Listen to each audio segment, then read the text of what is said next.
everybody. So today we're going to learn about scaling with decimals.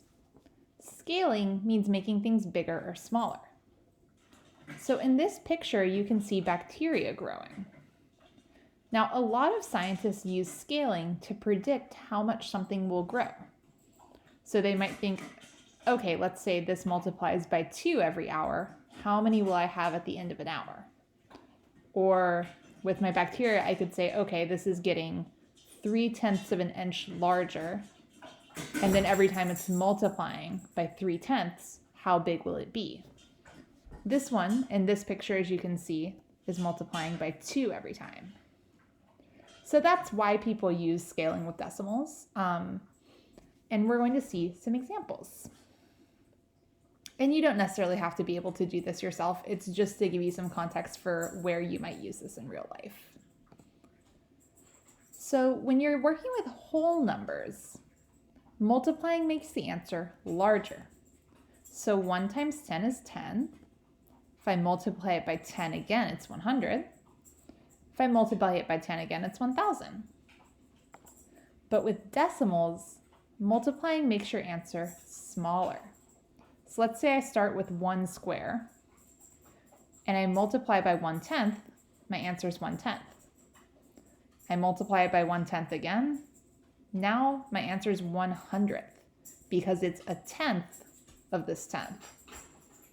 Let's say I take a 10th of this 10th again. So I multiply it by 1,000, I multiply it, so I have 100th. I multiply it by 1/10, and my answer is 1,000th because it's a 10th of this 10th. So decimals and whole numbers, kind of the opposite thing happens. So with whole numbers, dividing makes my answer smaller. So let's say I start with 1,000 rubber ducks. If I divide that number by 10, I have 100 ducks. If I divide that number by 10 again, I have 10 ducks. If I divide that number by 10 again, I have 1 duck. So let's say I have $1. If I divide it by 1/10, so I make groups of 1/10, I'm gonna have 10 groups. If I divide it by 1/10 again, I have 100 groups. So even though the size of the groups is getting smaller because I'm dividing them by a decimal, the number of groups is getting larger. So weirdly, my answer gets larger. So again, that's the opposite of what I'd expect with a whole number. So today we're going to try some puzzles. So with these puzzles, you can use a calculator. If you have one that's not on your computer, it's easier, so you can look at your calculator on your screen. And there's going to be a maze. So you'll start here with 100 on your calculator. You can see that you could add 0.5. And then you would go shoop to that point. Here, I'll show you guys as I go. So let's get out our calculator. Okay. So here's my calculator. So I start with 100. Let's say I wanted to go this way. So I'm going to change that path to green because I followed that path. Oopsies. So I have 100 and I add 0.5. So now I have 100.5. Now I can choose my direction. Now for this one, I'm going for the largest number. So I'm thinking I would rather multiply by a whole number than a decimal for me to get the largest number. So I'm gonna go this way. Oopsies, that's not what we were trying to do. So, we have 100.5, and then we multiply it by 2.2. Now we have 221.1. So you have to keep going until you get to finish, and then you write your total here. In the first one, you want the largest number. In the second one, you want the smallest number.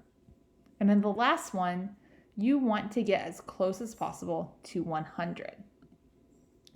So I would recommend that before you go to all the trouble of actually changing the colors in the maze, just try it out for yourself a couple of times and see what happens when you multiply, divide, etc.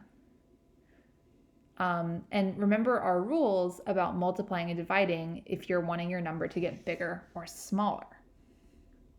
Then after that, you're going to look for some patterns about what you notice to make the total larger and what you notice to make the total smaller. So part 2 of the homework, we're going to solve some problems with decimals. Although we're not really going to solve them, we're going to estimate. So estimate is when you guess about what you think the answer will be with a good reason. So for estimation, you can use rounding, like saying, oh, 1.5 is pretty close to 2. Or you could imagine a situation like with money, or you could think about if the answer will get bigger or smaller. So I'll show you an example on problem 1 of what to do. So this problem is 4 times 0.75. So I'm going to say, I think the answer will be smaller because I'm multiplying by a decimal less than 1. I think it will be about 3 because it's 75 hundredths, that's more than half, of 4. So I'm explaining my reasoning and I'm saying, I think it will be about So you can use this sentence to explain your thinking. I think it will be about So for these problems, you're going to estimate. O se dice en español, estimar. So, adivinar una respuesta.